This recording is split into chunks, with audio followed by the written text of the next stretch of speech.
সুকুমার রায় লিখেছেন, কান্না হাসির পোঁটলা বেঁধে বর্ষ ভরা পুঁজি, বৃদ্ধ বছর উধাও হলো ভূতের মুলুক খুঁজে। নূতন বছর এগিয়ে এসে হাত পাতে ওই দ্বারে, বল দেখি মন, মনের মতন কি দিবি তুই তারে? আর কি দিব, মুখের হাসি, ভরসা ভরা প্রাণ, সুখের মাঝে দুঃখের মাঝে আনন্দময় গান। চৈত্র মাস যখনই এসে পড়ে, বসন্ত তো তখন প্রায় যাই। এই যে খেলা ভাঙার খেলা, এই খেলায় বসন্ত বলছে এবার আমার যাওয়ার সময় হলো, চৈত্র বলছে আরেকটু থাকো না ভাই, আমাকে আরেকটু আরাম দিয়ে যাও, আর গ্রীষ্ম বলছে পালা পালা, এবার তো আমার পালা।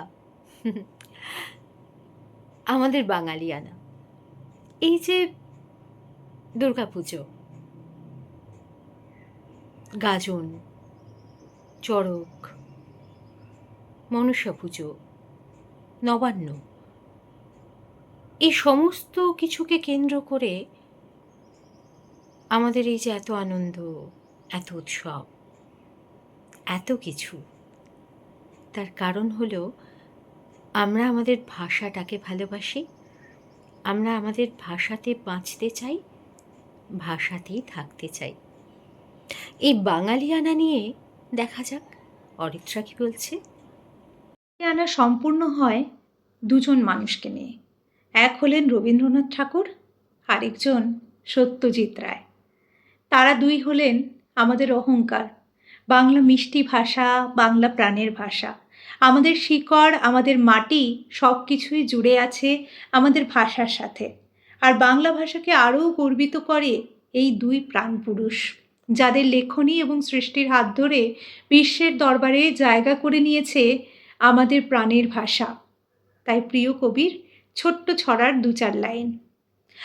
আমাদের ছোট নদী চলে আঁকে বাঁকে, বৈশাখ মাসে তার হাঁটু জল থাকে। পার হয়ে যায় গরু, পার হয় গাড়ি, 2 ধার উঁচু তার, ঢালু তার পাড়ি। চিকচিক করে বালি, কোথা নাই কাদা, 2 ধার কাশবন, ফুলে ফুলে সাদা। এক্ষুনি অরিত্রা বলছিল না, পয়লা বৈশাখ মানে রবীন্দ্রনাথ, পয়লা বৈশাখ মানে সত্যজিৎ রায়, পয়লা বৈশাখ মানে আরও কত কি। পয়লা বৈশাখ আসলে এক নস্টালজিয়ার নাম।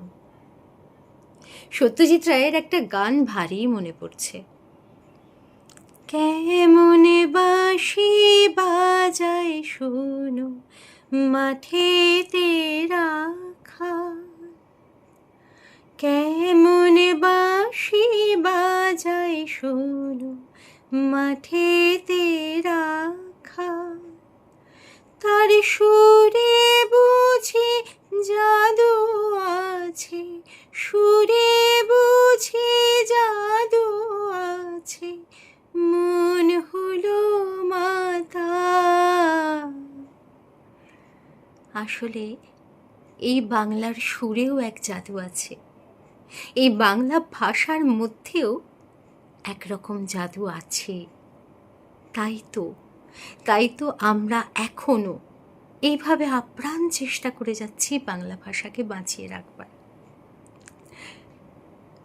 আমাদের এই প্রজন্ম, আমাদের পরবর্তী প্রজন্ম, তারা বেঁচে থাকুক পয়লা বৈশাখে, তারা বেঁচে থাকুক রবীন্দ্রনাথের গানে, তারা বেঁচে থাকুক সত্যজিৎ রায়ের সিনেমায়, তারা উদ্বুদ্ধ হোক নেতাজির গল্প শুনে, তারা শুনুক বিদ্যাসাগরের কঠোর পরিশ্রমের কথা, তারা জানুক ক্ষুদিরামকে।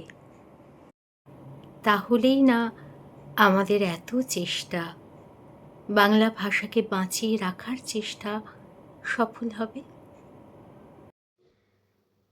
এই ছড়াটা শুনে দেখুন তো, মনে পড়ে ছেলেবেলার কথা। কাল ছিল ডাল খালি, আজ ফুলে যায় ভরে, বল দেখি তুই মালি, হয় সে কেমন করে। এই ছড়াটা শুনলেই আমার মনে পড়ে বৈশাখ মাস। চৈত্র সংক্রান্তি থেকে মনের ভেতর উথাল পাতাল হতো। মেলা বসতো পাড়ার মন্দির চত্বরে, গাজনের বাজনা বাজতো সকাল থেকে। বিকেল হলেই কালবৈশাখী, বৃষ্টি একটু ধরে এসে মাটির সোঁদা গন্ধ মিলিয়ে এলেই দেখা মিলত বহুরূপীদের।